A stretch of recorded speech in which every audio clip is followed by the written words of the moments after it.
Welcome to another video on simplifying fractional expressions.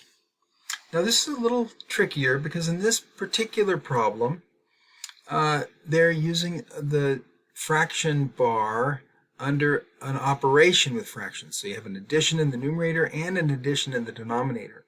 What isn't shown in this is that when you have fractions and you have an operation in the numerator and an operation in the denominator, particularly if it's addition or subtraction, or if it's in the denominator, you have to note that this fraction bar here is a division bar. It implies it is a grouping symbol, so it implies the 1/2 plus 1/4 must be grouped. Now you don't really have we don't use complex fractions on the TI-30. So in order to do this, you have to enter all four fractions separately. And in both cases, to group the numerator and denominator, you have to insert those parentheses.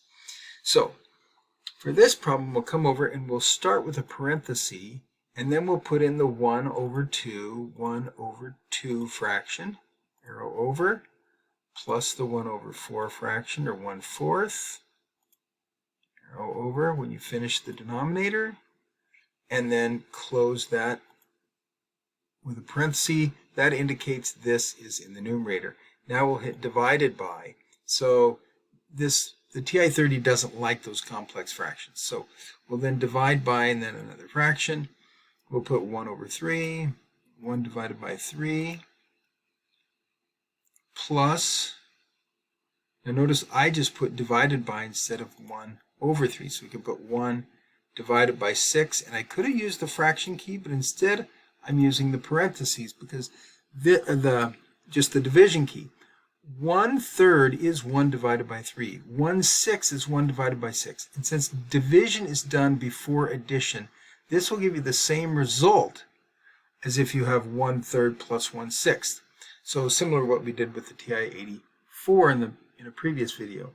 Now when I hit enter, however, since I didn't use fractions, this will give me the decimal version of that, which 1.5 you probably already know is a fraction that's 3/2 or 1/2. But I can come down here and change that form by hitting that fraction to decimal or decimal to fraction key. And this, again, this goes back and forth between fractions and decimals.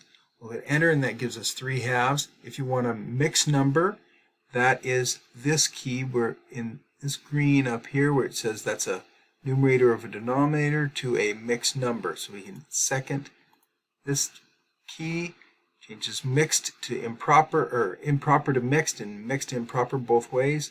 Enter, and it switches it over. So that gives you 3/2 or 1/2 or 1.5. All three answers are correct. Now, of course, I could have put 1/3 as a fraction and 1/6 as a fraction. It would give me the same thing. I hope this was helpful.